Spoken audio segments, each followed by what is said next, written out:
Corona के cases बढ़ने की गति चालू है, काफ़ी तेज़ी से बढ़ रहे हैं।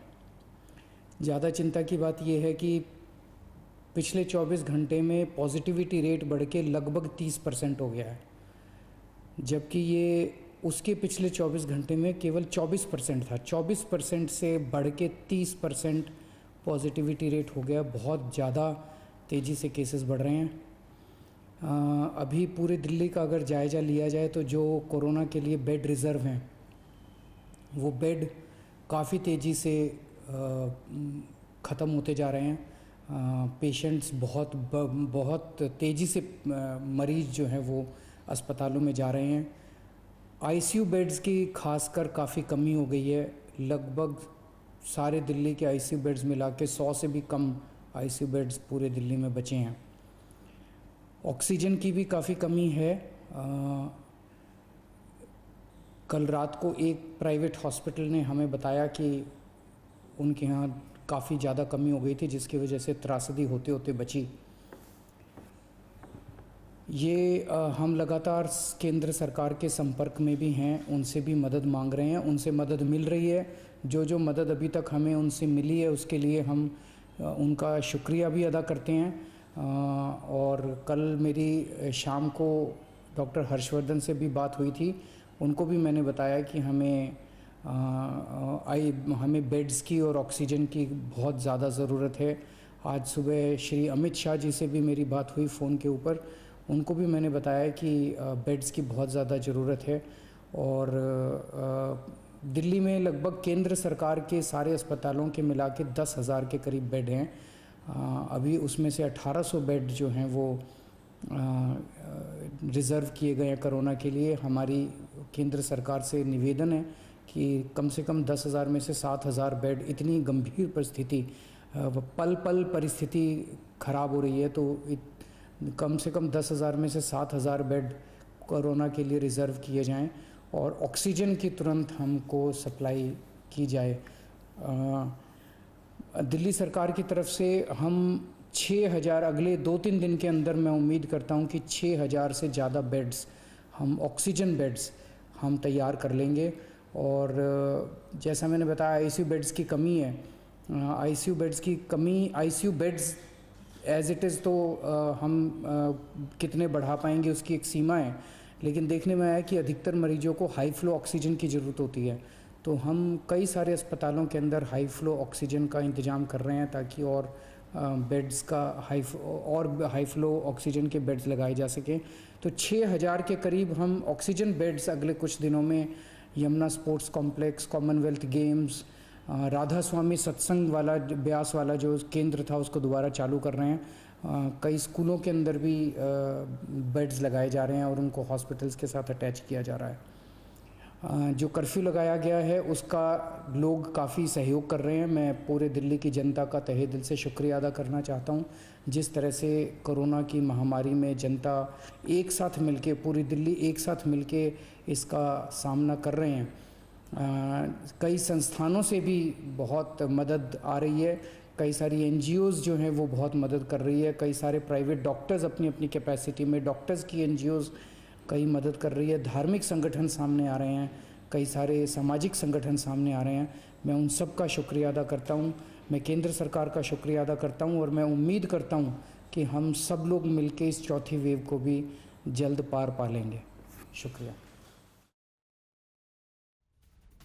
तो दिल्ली के मुख्यमंत्री अरविंद केजरीवाल मीडिया के सामने आए। उन्होंने कहा कि बहुत तेजी से दिल्ली में कोरोना के केस बढ़ रहे हैं और अब पॉजिटिविटी रेट 30% हो गया है। यानी जितने लोगों का टेस्ट हो रहा है उसमें 30% लोग पॉजिटिव निकल रहे हैं और ये बहुत हैरान करने वाला है, बहुत चौंकाने वाला है।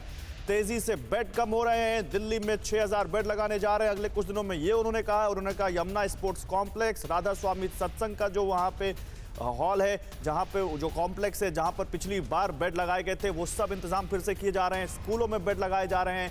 केंद्र सरकार से उन्होंने अपील की है कि जो उनके अस्पताल हैं उनके कुछ बेड्स उन्हें दिए जाएं। इसके अलावा ऑक्सीजन की सप्लाई उनको की जाए। तो देखिए दिल्ली के मुख्यमंत्री अरविंद केजरीवाल बताते हुए कि कैसे कोरोना दिल्ली में बेकाबू हो रहा है। चौथी वेव से हम पार पा लेंगे, ये उन्होंने ढाढ़स भी बंधाया, हौसला भी दिया।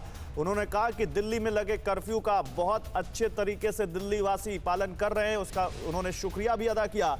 लेकिन एक बात है, उन्होंने कहा है कि अब उन्हें लगता है कि बेड्स और चाहिए, बहुत तेजी से बेड उनको बहुत तेजी से बेड क्योंकि दिल्ली में अब भर रहे हैं और 100 से भी कम आईसीयू बेड दिल्ली में बचे हैं और इसलिए कोशिश है कि जल्दी से जल्दी इनको बढ़ाया जाए। देखिए लगातार हम आपको अपडेट कर रहे हैं। मेरे साथ इस पर बात करने के लिए डॉक्टर अरविंदर सिंह सोइन है, चेयरमैन है वेदांता लिवर इंस्टीट्यूट के।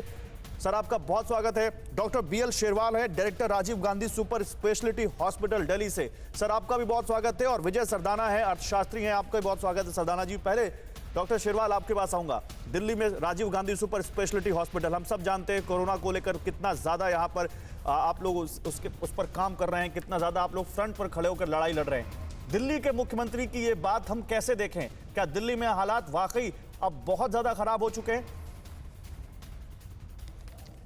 नहीं, माननीय मुख्यमंत्री जी ने बिल्कुल स्थिति का जायजा जैसे लिया और जैसे अभी बताया, वो बिल्कुल आने वाले कुछ समय बहुत चौकन्ना रहने की जरूरत है। और जो आज की स्थिति है उसके अंदर बहुत जो नंबर ऑफ बेड्स कह लीजिए, पॉजिटिविटी कह लीजिए, वो डराने वाली है।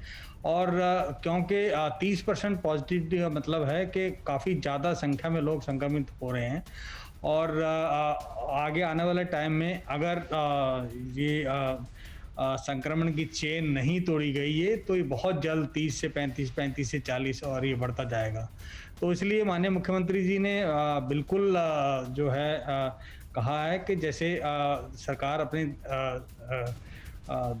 इंतजाम बढ़ा रही हैं, नंबर ऑफ बेड्स काफ़ी संख्या में बढ़ाए गए हैं और जितने भी हॉस्पिटल काम कर रहे हैं उनको भी कहा गया है to augment their capacity, to augment the oxygen availability और जहां हो सकता है वो रैशनली एडमिशंस करें। तो उसी हिसाब से सभी हॉस्पिटल अपने डॉक्टर शेरवाल कल तो आए थे केंद्रीय स्वास्थ्य मंत्री हर्षवर्धन मीडिया के सामने, जब स्वास्थ्य मंत्रियों के साथ बैठक कर रहे थे। उनकी बातों से तो लग रहा था कि बेड भी बहुत है, ऑक्सीजन भी बहुत है, पर्याप्त आपूर्ति दवाइयों की भी है। सडनली दिल्ली के सीएम ऐसा कह रहे हैं, ऐसा लगता है कि दिल्ली में बहुत ज्यादा दिक्कत हो गई है। देखिए, हर रोज स्थिति बदल रही है और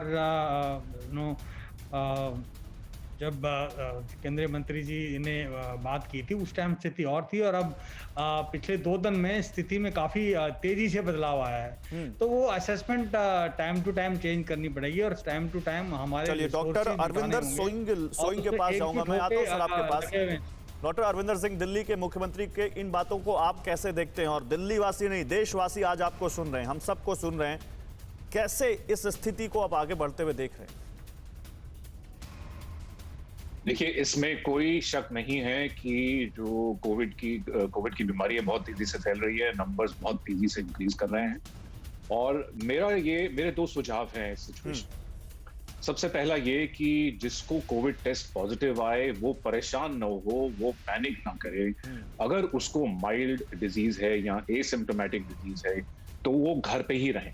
तो सबसे इंपॉर्टेंट ये चीज है, क्योंकि मेरा ये मानना है कि कम से कम 20 से 30% जो बेड है वो उन लोगों से ऑक्यूपाइड है जिन्हें अस्पताल रहने की जरूरत ही नहीं है। तो आप खुद ही सोचिए 20-25% से ये कैपेसिटी इमीडिएटली बढ़ सकती है। ये कोई कैसे तय करेगा कि उसको हॉस्पिटल जाना चाहिए या नहीं जाना चाहिए? मैं आपको एक एग्जांपल देता हूं। कोई 60+ है, कोमॉर्बिड है और उसकी हालत अभी सही है, लेकिन क्या उसको ये पता होगा कि अगले 2 दिन में उसको ऑक्सीजन की जरूरत पड़ने वाली है या नहीं पड़ने वाली है? वो कैसे तय करेगा? और जब पड़ेगी तो क्या उसको तुरंत उस वक्त इस हालत में बेड या आईसीयू मिल पाएगा? तो गौरव भी आपने बहुत अच्छा सवाल पूछा है। अब ऐसा है कि जो मेन अस्पताल हैं, सारे अस्पताल हैं जो गवर्नमेंट के हैं या प्राइवेट हैं, वो एक ऑनलाइन रिमोट केयर सर्विस चला रहे हैं। कुछ नंबर्स हैं, कुछ डॉक्टर्स हैं जो ऑनलाइन एडवाइस देते हैं। तो अगर आप किसी अच्छे फिजिशियन से ऑनलाइन एडवाइस ले रहे हैं और भगवान न करे आपको अस्पताल में जाने की, बेड की जरूरत पड़ती है, तो वो थोड़ा प्रोसेस स्मूदन हो जाता है। क्या सिम्टम्स हैं, क्या लक्षण हैं जिसकी वजह से आप अस्पताल जाने के लिए सोच सकते हैं? वो ये है कि अगर आपको सांस चढ़ रहा है या छाती में दर्द है या बुखार, तेज बुखार 7 दिन से ज्यादा चल रहा है या ऑक्सीजन सैचुरेशन 94 से कम है या अगर वॉमिटिंग डायरिया इतना है कि डिहाइड्रेशन हो रहा है, कुछ भी आप खा पी नहीं पा रहे हैं, तो ऑफ कोर्स आईवी लाइन लगाना पड़ेगा। इस सिचुएशन में अस्पताल जाने की जरूरत है।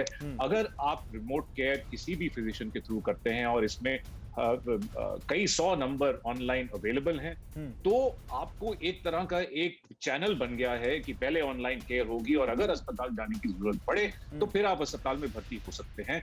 वो एनीवे अगर आप किसी भी अस्पताल में ऐसे जाएंगे तो 2-3 दिन से पहले आप भर्ती ही नहीं हो पाएंगे। लेकिन अगर आपका ये प्रोसेस रहेगा तो उसमें थोड़ी सहूलियत हो जाती है, थोड़ा स्मूदन हो जाता है। लेकिन फिर भी हालात ऐसे हैं कि लोगों को बेड मिलने में दिक्कत हो रही। देखिए वस्तु स्थिति ये डॉक्टर साहब की रेमडेसिविर इंजेक्शन के लिए फोन आते हैं, बेड्स के लिए फोन आते हैं, ऑक्सीजन सिलेंडर के लिए फोन आते हैं और ऐसा लगता है कि सब कुछ खत्म हो गया है। जी सर, कुछ कहना चाह रहे हैं आप? मैं दूसरी चीज ये बताना चाहूंगा कि रेमडेसिविर के लिए इतना क्यों लोग लड़ रहे हैं। Remdesivir is not a life saving drug. Sir ये तो डॉक्टर बताएंगे ना, डॉक्टर ही कहता है रेमडेसिविर लेकर आओ। हम कह रहे हैं ना आपको, रेमडेसिविर का जो पर्पस है वो है कि जो डिजीज की ड्यूरेशन ऑफ रिकवरी है, अगर 10 दिन की बजाय 7 दिन हो जाती है तो अगर मिल जाता है तो ठीक है, लेकिन ये जाने का सवाल नहीं उठता है रेमडेसिविर से। दूसरी चीज ये है कि लोग प्लाज्मा थेरेपी के लिए बहुत परेशान हो रहे हैं। प्लाज्मा थेरेपी भी आईसीएमआर ने एक स्टडी की थी, एनईजेएम में एक स्टडी आई थी। दोनों स्टडीज में ये पता लगा है कि प्लाज्मा थेरेपी का ज्यादा रोल नहीं। लेकिन सर जिसके घर का कोई रोल है, आईसीयू में बेड पर सांसें जो गिन रहा हो, मतलब उसको पता नहीं कि उसका क्या होगा, तो वो तो हर कुछ ट्राई करता है, चाहे प्लाज्मा हो चाहे रेमडेसिविर हो। आपकी बात मुझे लगता है अगर लोग समझ जाएं, आपकी बात लोगों के दिमाग में उतर जाए, मेंटली वो इतने अपनी नर्व को वो इतनी स्टील की बना लें, तो मुझे लगता है कि कोरोना से पार पाना बहुत और थोड़ा हमारे लिए आसान होगा। लेकिन इस बीच बड़ी खबर दिल्ली से, दिल्ली सरकार ने केंद्र से ऑक्सीजन कोटा बढ़ाने की मांग की है। दिल्ली के डिप्टी सीएम मनीष सिसोदिया ने कहा है कि ऑक्सीजन का स्टॉक बहुत कम बचा है, ज्यादा खपत की वजह से ऑक्सीजन की कमी हो गई है। तो जो बात अभी अरविंद केजरीवाल कह रहे थे वही मनीष सिसोदिया भी कहते हुए कि दिल्ली में ऑक्सीजन का स्टॉक बहुत कम बचा है और ज्यादा खपत की वजह से ऑक्सीजन की कमी हो गई है। मैं सदाना जी आपके पास आना चाहता हूं, लेकिन डॉक्टर शेरवाल से कमेंट ले लूं। डॉक्टर शेरवाल, ये क्या बता रहा है, क्या वाकई दिल्ली में ऑक्सीजन की कमी बहुत हो गई है? नहीं, मैं इसको ऐसे कहूंगा, ऑक्सीजन की कमी की बजाय ऑक्सीजन की डिमांड ज्यादा हो गई है। तो वो एक नेचुरल है कि ऑक्सीजन की रिक्वायरमेंट बढ़ेगी और जैसे जैसे बढ़ेगी तो इसीलिए ऑक्सीजन बहुत जरूरी, क्योंकि इसके अंदर जो मैक्सिमम चीज है जो लाइफ सेविंग है, जैसे भी डॉक्टर साहब ने कहा था कि रेमडेसिविर लाइफ सेविंग नहीं है, ऑक्सीजन लाइफ सेविंग है। तो वो एक कमोडिटी ऐसी है जो हमारे पास पर्याप्त मात्रा में रहना चाहिए। ठीक है, मैं आपकी बात समझा, मतलब रेमडेसिविर से ज्यादा यहाँ फोकस होना चाहिए आईसीयू बेड्स पर, ऑक्सीजन पर। ठीक है, मैं सदाना साहब आपके पास आता हूँ। देखिए सदाना, विजय सदाना जी, इस स्थिति में अब आर्थिक स्थिति और अर्थव्यवस्था की बात करना बेमानी हो जाता है।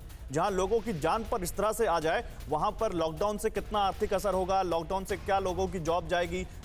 पहला जो उद्देश्य है लोगों की जान बचाना है। आपको लगता है कि अब सरकार को इस बारे में सोच, अगर सरकार के अंदर ये सोच है कि लॉकडाउन से कई लोगों की फिर से नौकरियां चली जाएंगी, लोगों की आर्थिक स्थिति खराब हो जाएगी, इसलिए लॉकडाउन नहीं लगाना है, तो लगता है कि अब सरकार को फिर से सोचना चाहिए, क्योंकि जो स्थिति है वो तो डिमांड कर रही है कि एक संपूर्ण लॉकडाउन फिर से आना चाहिए। देखिए, मैं आपके सामने 2-3 आंकड़े रख रहा हूं और वो आपके चर्चा को बहुत लॉजिकल डायरेक्शन में ले जाएंगे। पिछले साल 18 अप्रैल को 2020 में हिंदुस्तान में 35 मौतें हुई थी कोरोना से। आज 18 अप्रैल 2021 को करीब 1,500 मौतें हुई। ये फैक्ट है, मैं बिल्कुल डेट टू डेट कंपेयर कर रहा हूं। ठीक बात है। इतनी अवेयरनेस होने के बाद भी, इतनी जानकारी आने के बाद भी, वैक्सीन आने के बाद भी, इंफ्रास्ट्रक्चर बिल्ड होने के बाद भी, पिछले 7 दिन में जो केसेस हैं वो 64% बढ़े हैं एक हफ्ते में, और जो डेथ हैं वो ऑलमोस्ट 69% बढ़ी है। इसका मतलब क्या है? इसका मतलब ये है कि कहीं ना कहीं हम लोगों ने केयरलेसली करके अपनी सिचुएशन को खुद बिगाड़ा है। अब ये हमें, मेरी रिक्वेस्ट है सारे मेडिकल फैटर्निटी और एडमिनिस्ट्रेशन के लोगों से कि अचानक पिछले 7 दिन में ऐसा क्या हम लोगों ने मिसमैनेजमेंट किया, या क्या ऐसे हॉटस्पॉट रहे जिसके कारण अचानक इतना बड़ा एक्सप्लोजन हो गया। नहीं सदाना जी मैं इस बात को आगे जारी रखूंगा। मेरा एक सवाल इसमें और आपसे जोड़ूंगा मैं आपको कि ये बात अलग है और लॉकडाउन की बात अलग है, लेकिन उससे पहले खबर बता दूं, बहुत हैरान और बहुत दुखद खबर है, उसके बाद मैं आता हूं आपके पास। मध्य प्रदेश के शहडोल मेडिकल कॉलेज से खबर है जहां पर ऑक्सीजन की किल्लत काफी हो गई और इस किल्लत से इस मेडिकल कॉलेज में 12 मरीजों की मौत का आरोप है। मरीजों की मौत के बाद रिश्तेदारों ने अस्पताल में हंगामा किया। ये तस्वीर एमपी के शहडोल की है जहां पर आरोप है कि ऑक्सीजन की किल्लत से 12 मरीजों की मौत हो गई। अस्पताल में सिर्फ बेहद गंभीर मरीजों को ही ऑक्सीजन दी जा रही है, ये आरोप भी लग रहा है। तो देखिए, अब ऑक्सीजन की कमी की जो हम बात कर रहे थे उसी से जुड़ा हुआ मामला एक शहडोल में।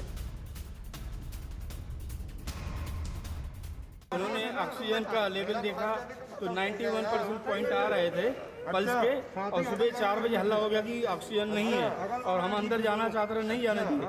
जब किसी तरह से हम अंदर गए तो देखे तो बॉडी ठंडी थी और एक नहीं कई बॉडियां इस तरह की हैं और पूरी लापरवाही शासन की है।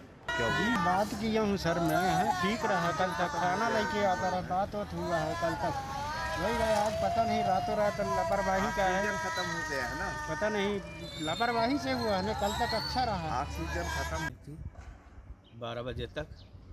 12 बजे के बाद हम लोग खाना पीना खिला के अच्छे से सुला पड़ा के गए हैं। उसके बाद यानी जब सुबह 6 बजे पता चला कि वो सब डेड हो गई। तो हमने गार्ड से पूछा तो बोले रात में सिलेंडर ख़त्म हो गया था। ऑक्सीजन इनका ख़त्म होने के वजह से भांजे की मतलब वो डेड हो गया, ख़त्म हो गया।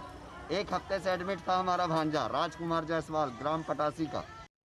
और देखिए, इस मामले पर एमपी के स्वास्थ्य मंत्री की सफाई आई है। ऑक्सीजन की कमी से किसी की मौत नहीं हुई, ये मध्य प्रदेश के स्वास्थ्य मंत्री ने कहा है। शहडोल मेडिकल कॉलेज में क्रिटिकल मरीजों की ही मौत हुई, ये उन्होंने कहा है। वहाँ के डीन से बात हुई और उनका ये कहना है कि ऑक्सीजन की कमी के कारण किसी की मृत्यु नहीं हुई। जिनकी मृत्यु हुई है वो बहुत क्रिटिकल थे और जिस समय मृत्यु हुई बाकी पेशेंट भी वेंटिलेटर पर भी थे और किसी मरीज की तबीयत नहीं बिगड़ी। यदि ऑक्सीजन की कमी से कोई दुर्घटना होती तो फिर सभी मरीजों की तबीयत बिगड़नी थी, ऐसा नहीं हुआ। जिनकी मृत्यु हुई, मैं फिर कह रहा हूँ, बहुत दुर्भाग्यपूर्ण है, बहुत दर्दनाक है। देखिए, एक और बड़ी खबर आपको बताएं, यूपी की राजधानी लखनऊ में कोरोना मरीजों की हालत खराब है। हेल्पलाइन नंबर से मदद नहीं मिलने का आरोप है। लखनऊ में कोरोना ने पिछले सारे रिकॉर्ड तोड़ दिए हैं। एपी सेंटर बन चुका है यूपी का लखनऊ। मदद की आस में बेचैन हो रहे हैं मरीज के तीमारदार और हेल्पलाइन नंबर पर उनको कोई हेल्प नहीं मिल रही है। तो लखनऊ में जहां पर योगी आदित्यनाथ खुद कह चुके हैं कि कड़ी कार्रवाई की जाएगी जो अगर मरीजों को भर्ती नहीं करेगा अस्पताल या मदद नहीं करेगा, वहां का यह हाल है। अभिषेक उपाध्याय हमारे संवाददाता हमारे साथ लखनऊ से जुड़ रहे हैं, सीधे उनका रुख करते हैं। अभिषेक, बताइए क्या देख रहे हैं आप? बहुत खराब खबरें आ रही हैं लखनऊ से। देखिए गौरव देखिए, पहले तस्वीर देखिए। यहाँ का ये इंटीग्रेटेड कंट्रोल कमांड सेंटर है कोविड का। नियम समझिए पहले कि जब तक यहाँ से रेफरेंस लेटर नहीं मिलेगा लखनऊ का कोई भी अस्पताल मरीज को एडमिट नहीं करेगा। यहाँ की तस्वीर देखिए, ये सब लोग खड़े हुए यहाँ पर, ये सब इंतजार कर रहे हैं कि इनको एक रिकमेंडेशन लेटर मिल जाए तो मरीज को जाके भर्ती करा दें। कब से खड़ी हैं आप? सर हम तो 11 बजे से करीब खड़े हैं। क्या बता रहे हैं? वही बात कहते हैं, वहाँ हम पहले बलरामपुर हॉस्पिटल सीएम ऑफिस गए थे। वहाँ से कहा यहाँ पर होगा, हम उसके पहले सुबह तेलीबाग जा चुके हैं। यहाँ से आपको लेटर मिलेगा तब भर्ती होगा? यहाँ से होगा तभी एडमिट होगा। और आपका पेशेंट गाड़ी में इंतजार कर रही है? इंतजार कर रहा। आज कोई एम्बुलेंस की व्यवस्था नहीं थी, प्राइवेट अपनी गाड़ी से ही लेकर। आपकी माँ है? मेरी माँ है 75 ईयर की। हाँ। सर, और उनका ऑक्सीजन लेवल लगातार कम होता जा रहा है। अब हम सोच रहे हैं सिलेंडर लेकर के ऐसा ही हम ही कुछ लगाए जा करके उनको। क्या करें बताइए आप? अब वही फोन कर रहे हैं क्योंकि उनका ऑक्सीजन लेवल कर रहा है। हम सोच रहे हैं गाड़ी में ही लगाए जाके उनको। हम क्या करें, हमको कुछ नहीं समझ में आ रहा है।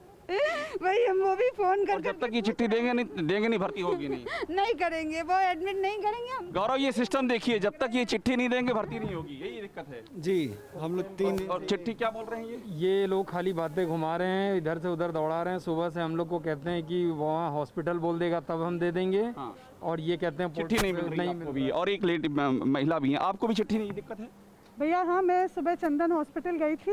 वहाँ पे उन्होंने कहा वहाँ से एक रेफरेंस लिखवा लाइए तो हम एडमिट। यहाँ से रेफरेंस मिलेगा तभी भर्ती होगी। और यहाँ पर डायरेक्ट नहीं करेंगे। यहाँ पे दिक्कत यह है कि हमारे पेशेंट की रिपोर्ट नॉन कोविड है। सीटी उसका कोविड दिखा रहा है। सिम्टम्स उसके कोविड हैं। और यहाँ से लेटर चाहिए आपको। ऑक्सीजन लेवल डाउन है। ना कोविड वाले हेल्प कर रहे हैं ना नॉन कोविड वाले हेल्प कर रहे हैं। पेशेंट आपके घर में डेथ भी हुई है?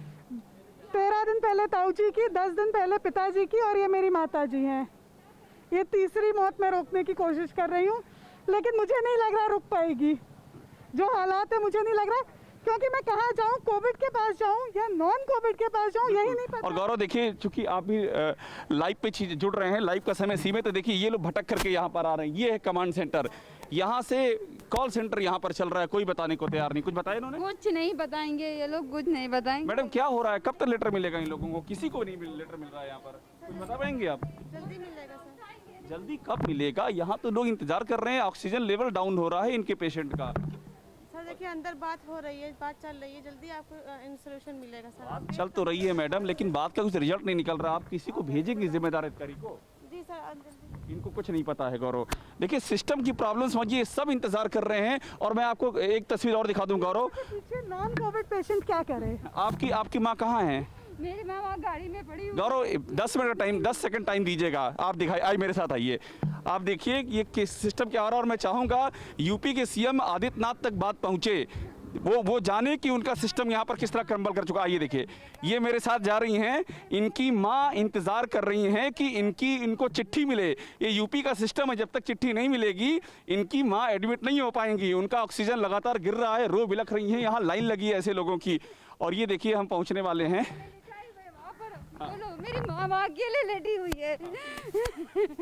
उसको हम क्या करें, कहाँ से ऑक्सीजन लाके लगाएं, ये पहले बता दे सब लोग। मेरी माँ को देख लो, बेचारी 2 दिन से कैसे परेशान है। ये देखो बेचारी, ऐसे बोल तक नहीं। अरे अच्छी खासी थी, 2 दिन सुनवाई नहीं हो रही, कुछ नहीं हो रही, यही बैठे बैठे खत्म हो जाएगी क्या? मेरा बिल्कुल सांस नहीं ली जा रही हमसे। सांस नहीं ले पा रही हैं आप? हाँ बेटा, सांस नहीं ली जा रही है। हाँ, और क्या, कब से तो बैठी है। सुबह कहाँ कितनी अस्पताल में हो क्या है, कोई निकाल नहीं होता, कोई सुनवाई नहीं होता। गौरव ये सांस नहीं ले पा रही हैं, ये बेटी इनकी है, ये बिलख रही हैं। और यहाँ से इस सेंटर से चिट्ठी नहीं मिल रही है। ये सबकी यही समस्या है। और ये तो यहाँ लोग, लॉकडाउन है आज, लॉकडाउन में लोगों ने हिम्मत की यहाँ पर आने की। अगर लोग बाहर निकल पाते तो ये कहानी यहाँ के मोहल्ले मोहल्ले की है कि यही समस्या है कि कोई चिट्ठी नहीं दे रहा है, कहीं भर्ती नहीं हो रही है। बिल्कुल अभिषेक, हम बहुत ज्यादा दिल दहलाने वाली स्थिति है जो आप दिखा रहे हैं। और इसके बाद कुछ कहने को बचता नहीं है। अगर जिम्मेदार अधिकारी, सरकार ये सब देख रहे हो, तो अगर उनका दिल पसीज रहा हो तो इन लोगों को प्लीज भगवान के वास्ते कुछ करिए, इनकी मदद करिए, इनको चिट्ठी दीजिए। हम कोशिश कर रहे हैं कि हम मंत्री से बात करें, हम कोशिश कर रहे हैं कि हम उत्तर प्रदेश के स्वास्थ्य मंत्री से बात करें। और अभिषेक जो आपने दिखाया है वो हम बताएं उनको और पूछें उनसे कि इन लोगों को चिट्ठी कब मिलेगी। वो चिट्ठी जो शायद इनकी जान न बचाए, लेकिन कम से कम इनको भर्ती तो कराए जहां पर इनको भर्ती करने की सबसे ज्यादा जरूरत है। और क्योंकि आप बता रहे हैं चिट्ठी के बिना अस्पताल भर्ती भी नहीं कर रहे हैं। शेरवाल साहब क्या कहेंगे, लखनऊ की हालत, चिट्ठी जरूरी है या मरीज को भर्ती करना जरूरी है?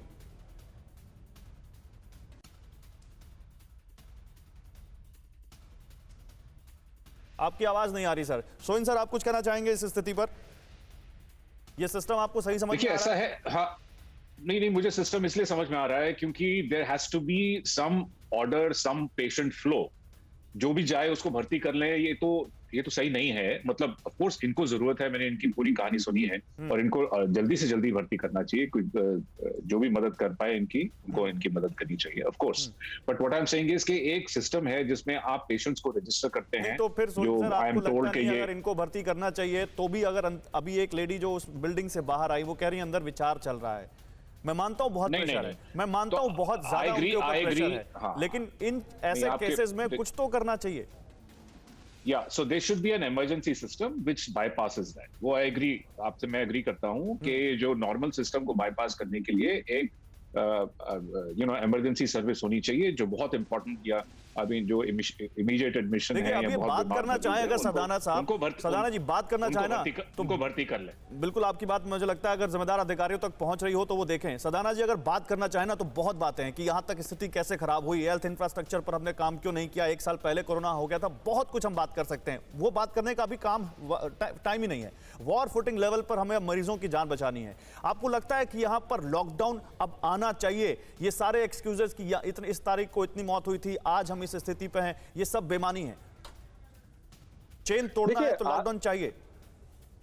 देखिए बिल्कुल सही है, कहीं ना कहीं और किसी ना किसी रूप में तो चेन को तोड़ना पड़ेगा, लेकिन समस्या वहीं आ जाती है कि कहीं ना कहीं हमें भी इस बात को समझना पड़ेगा, सरकार को भी समझना पड़ेगा कि भाई मिनिमम लोड सिस्टम पे डाला जाए। अगर आज जैसे आप डॉक्टर साहब ने कहा इमरजेंसी सिस्टम होना चाहिए, आज आप एक डेस्क ओनली फॉर इमरजेंसी बना देंगे, ये सारे लोग वहीं लग जाएंगे, फिर एमएलए एमपी लोगों के फोन आने लग जाएंगे।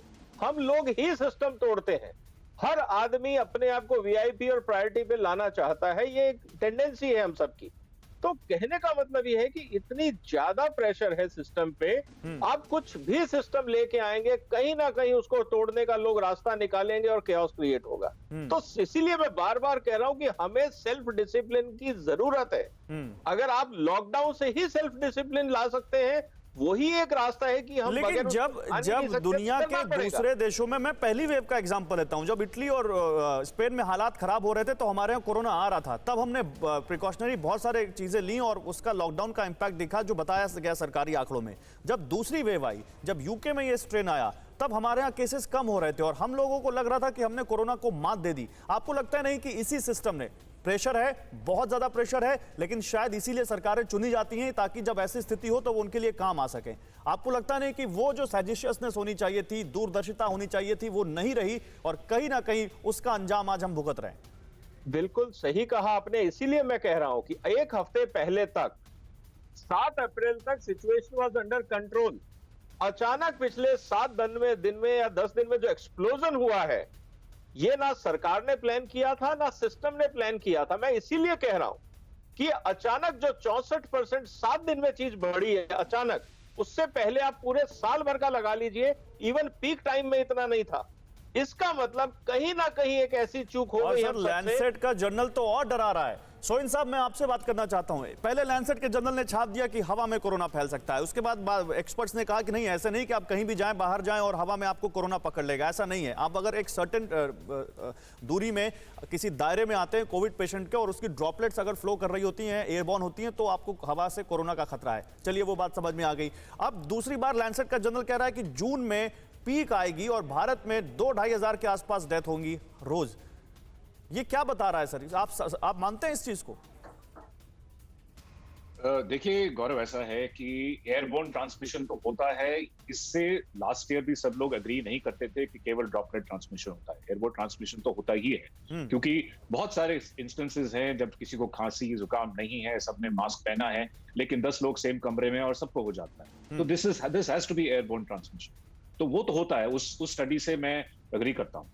लेकिन जो मॉडलिंग वाली बात है, आप जानते ही हैं कि अभी तक बहुत कम मॉडल्स जो पिछले 14-15 महीने में आए हैं वो एक्चुअली ट्रू हुए हैं, वो सही प्रूव हुए हैं। तो मैं ये मानता हूं कि अगर हम सही मेजर्स बरतेंगे और अगर सोशल डिस्टेंसिंग रखेंगे, कोई क्राउडिंग नहीं करेंगे, मास्किंग और हाइजीन रखेंगे और जितना जल्दी हो सके अपना वैक्सीन ड्राइव अगर बढ़ा देंगे, तो जरूरी नहीं है कि इतनी डेथ्स हो। लेकिन ये एक डरावना भयानक सीन है और इसके लिए हमें प्रिपेयर जरूर करना चाहिए। नहीं तो अभी क्या लगता है आपको, समय की मांग क्या है? लॉकडाउन आना चाहिए? देखिए, वर्चुअल लॉकडाउन तो करीब करीब हो ही गया है, क्योंकि बहुत सारे लोग पॉजिटिव आ रहे हैं। जैसे किसी वर्क प्लेस में 100 में 20 लोग भी पॉजिटिव हैं, तो वो लोग नहीं आ रहे हैं, तो आधे की तरफ काम वैसे ही जा रहा है। उसके बाद आपने नाइट कर्फ्यू है, वीकेंड कर्फ्यू है, जो कि सही चीजें हैं।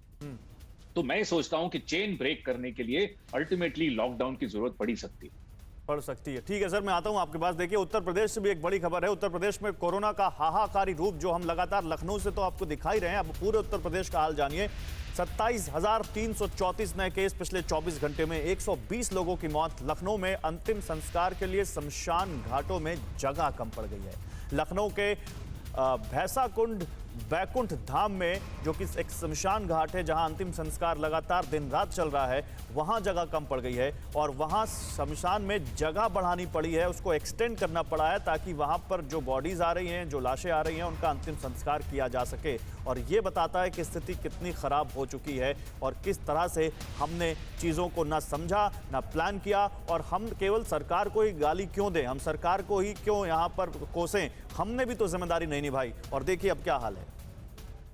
बहुत ही भयावह तस्वीर है ये। किससे बात की आपने यहाँ पर?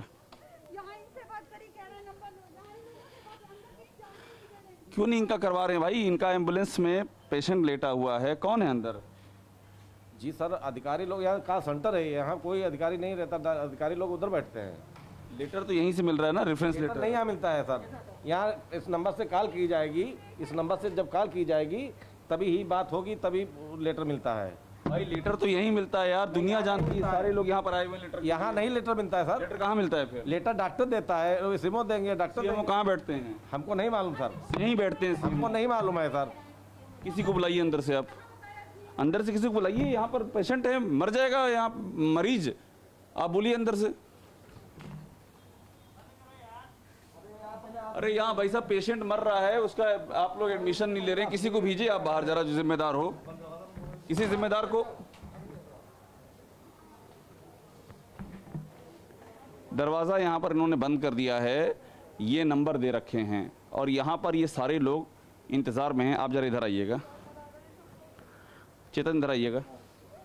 भाई अंदर ना जाएंगे, अंदर नहीं जाएंगे। अंदर जाएंगे नहीं, लेकिन बात तो कराइए उनसे। किसी तरह हो ही नहीं पाएगी, यहाँ अंदर जाना अलाउ नहीं है।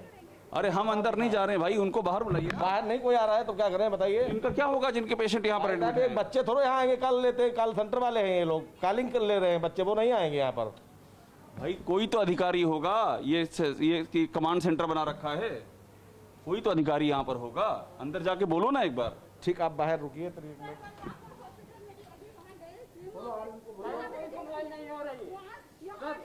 सारे अस्पतालों में भगा दिए जा रहे हैं मरीज, कहीं बेड नहीं है, सब कोई कहीं सुनवाई नहीं हो रही है। मरने का इंतजार करवा रहे हैं, इलेक्शन करवा रहे हैं, बस इसके अलावा मरीज मर रहा है हमारा, और कहीं कोई अस्पताल में एडमिशन नहीं हो रहा है। इधर से कह रहे हैं उधर जाओ, उधर से कह रहे हैं उधर जाओ। लेके मरीज को कब तक डालेंगे? आज कोई एम्बुलेंस सेवाएं तक नहीं है, प्राइवेट अपनी गाड़ियों में ले लेके हम लोग घूम रहे हैं अपने मरीजों को। आप कहाँ से लेके आई हैं अपने पेशेंट को? कहाँ से लेके आई? मोती झील कॉलोनी से मैदान तक, वहाँ से दौड़ लगा रहे हैं सुबह से। पहले आप हॉस्पिटल गई, उन्होंने कहा कि यहाँ ये सेंटर पे आइए। सीएमओ ऑफिस भेजा गए, अभी इंटीग्रल हॉस्पिटल गए, वहाँ से उन्होंने कहा सीएमओ के यहाँ से लिखा के लाओ, यहाँ सीएमओ बलरामपुर हॉस्पिटल में पहुंचे, वहाँ कोई सीएमओ नहीं, यहाँ भेजे गए हैं। देखिए भगा दिए जा रहे हैं, दूर हटिए, दूर हटिए। 9 बजे से सुबह दौड़ रहे हैं, मरीज को ले करके दौड़ रहे हैं, कैसे करेंगे? अलॉट होने के बाद भी एम्बुलेंस नहीं पहुंच रही है, 30 घंटे हो रहे हैं एम्बुलेंस नहीं है, मरीज का ऑक्सीजन लगातार गिर रहा है। हम लोग अपने गरीब जो लोग उनको कुछ भी सुविधा नहीं दे पा रहे, गाड़ी नहीं दे पा रहे, कुछ नहीं दे पा रहे, लेकिन मरीज दौड़ रहे हैं धूप में, मरीज बड़ा है, हम लोगों की जान है। हॉस्पिटल इशू कराने के लिए दौड़ दौड़ के दुखती है, हॉस्पिटल इशू नहीं हो रहा। यही भेजते हैं आपको, कमांड सेंटर में आइए। सेंटर से फोन आया था कि आपको इंटीग्रल हो गया है अलॉट, 30 घंटे हो गए, अभी तक गाड़ी नहीं पहुंची, एम्बुलेंस नहीं पहुंची, अपने पर्सनल व्हीकल से लेके जाने के लिए तैयार है, तो कह रहे हैं कि इंटीग्रल में बोला जा रहा है रेफरेंस लेटर लेकर आइए। कहीं कोई सुनवाई नहीं कि रेफरेंस लेटर कहाँ से इशू होगा, क्या होगा। आप इसी के लिए आइए रेफरेंस लेटर के लिए आए हैं, कह रहे हैं कि वहाँ से रेफरेंस लेटर ले आइए, तब हम भर्ती करेंगे नॉन कोविड। और यहाँ कोई सुनने वाला नहीं है। मैं तो अभी आई हूँ, नॉन मिलता यहीं पर है ना, इसी जगह पर। ऑफिस से मेरे को बोला गया कि जो होगा यही होगा, यही बताया गया कि यही मिलेगा आपको रेफरेंस लेटर, सब कुछ यही मिलेगा। सीएमओ ऑफिस से होके हम लोग आ रहे हैं। हम लोग सब लोग वहीं से आ रहे हैं। आप लोग सीएमओ ऑफिस गए थे आप लोग? जी, अप्रूवल के लिए रोका गया हुआ है, सिर्फ सीएमओ अप्रूवल के लिए। सीएमओ कहाँ पर है? हॉस्पिटल में जाना, वहाँ यहाँ कह रहे हैं, यहाँ पर है, यहाँ जाइए आप लोग। एक मिनट आइए।